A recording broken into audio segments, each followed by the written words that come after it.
کائنات کا نظام بھی کچھ اسی قسم کا ہے، یہ ورلڈ کا ایڈمنسٹریشن بھی قدرت کا کچھ اسی طرح ہے کہ پوری کائنات قدرت نے بنائی ہے مولیکول سے، ایٹم سے، ایٹم بنے ہیں مولیکول سے۔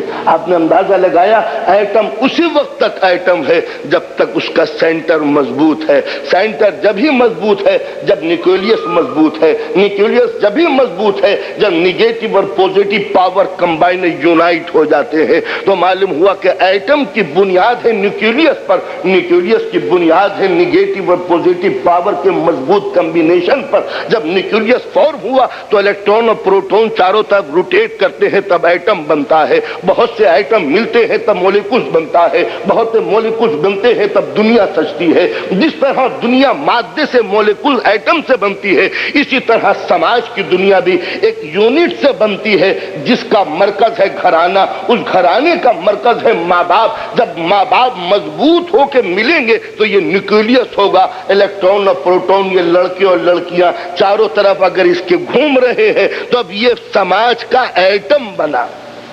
جتنا سماج کا ایٹم مضبوط ہوگا اتنا ہی سماج کا مولیکولز بھی مضبوط ہوگا، جتنے مولیکولز مضبوط ہوں گے اتنا ہی ماحول اور سماج بھی مضبوط ہوگا۔ لہذا اسلام نے سب سے پہلے زور دیا ماں باپ اور کے اتحاد ذہنی پر، ایک فکر، ایک سمجھ، ایک عقل، ایک دینت، ایک قتلت، تاکہ جب ماں باپ مضبوط ہو کے گھر کو بچائیں گے تو بچے، لڑکے اور لڑکیاں چاروں طرف اس سے روٹیٹ کریں گے۔ اس کی بنا پر ایک ایسا معاشرہ جنم لے گا جس میں کوئی شگاف پیدا نہیں ہو سکتا۔ لیکن اگر یہ نیگیٹو اور پوزیٹو ہی کو توڑ دیا جائے تو سنتا ہوں کہ جب ایٹم ٹوٹتا ہے تو ہیروشیما برباد ہو جاتا ہے۔ تو اسی طرح جب یہ سماج کے ایٹم ٹوٹے تو پھر سکون کہیں نظر نہیں آتا۔ لہذا سب سے پہلے ضرورت اس بات کی ہے کہ سماج اور سوسائٹی کے اندر ایک گھرانہ مضبوط ہو جس کی بنیاد محبت کے اوپر رکھی جائے۔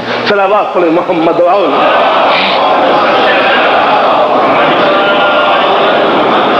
تو لہذا جس وقت